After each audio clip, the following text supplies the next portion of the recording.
really going on?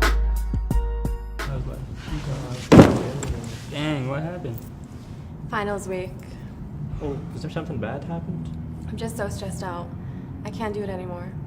Oh, I really understand this. I had a friend who was in high school and middle school, and he was paying bills for his parents, and he was trying to help his parents by working outside and paying for the school as well. And I really felt bad for him since I did not struggle this much. So I was always seeing him and feeling really bad. So I really understand that. I can't do it anymore. I can't afford school. I can't work. And I have no time to study. I should just drop out. No, don't do that.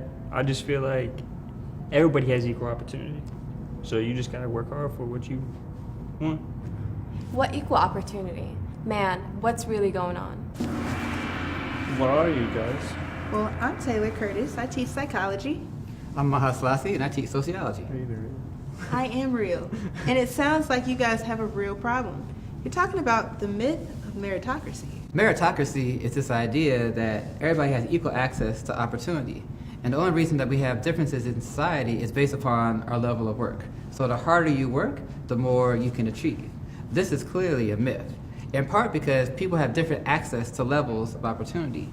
From growing up, if you live in poverty, you have less access to proper education or high quality education and access to food and parks and recreation and health facilities. And all these things impact your quality of life and your ability to achieve in an educational institution.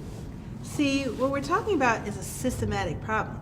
See, our society is set up to a way that people with power get to stay in power and people without power don't really get to the opportunity to get it.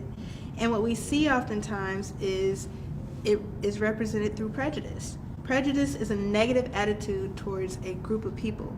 And we see that in forms of discrimination, we see it in forms of disparity.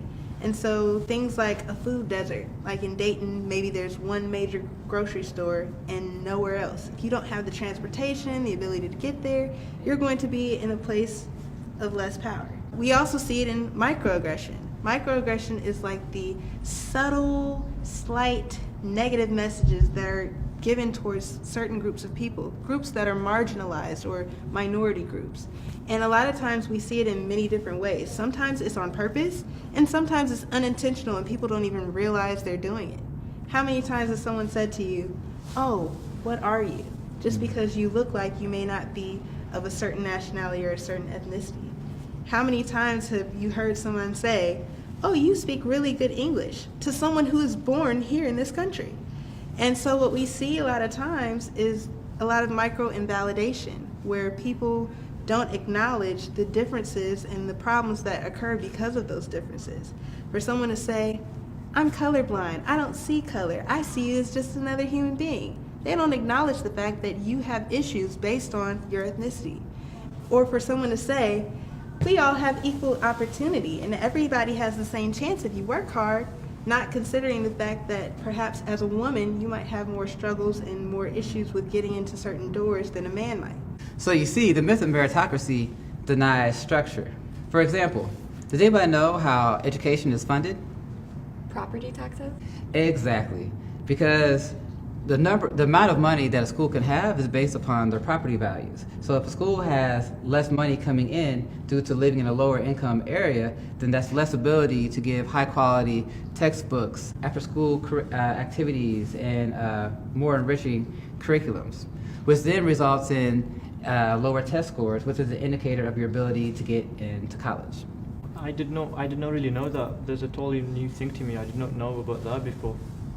Yeah, because the myth of meritocracy talks about equality, but it denies the need for equity. The difference between equality and equity is making sure that everybody has the same level of resources and access to opportunity, where equality assumes that that already is taking place. So basically, when we're talking about education equity, we're making sure that students that have less access to materials and resources are given the resources needed so they can achieve their dreams and reach their full potential. So, do you get it now? Yeah, so basically there is no such thing as equal opportunity. Exactly. Yeah, we told you, man. Well, another job well done, squad. Anybody know where they went? Yo, did you just see that? I have no idea. Hey, Y'all up in my space though. Really going on what?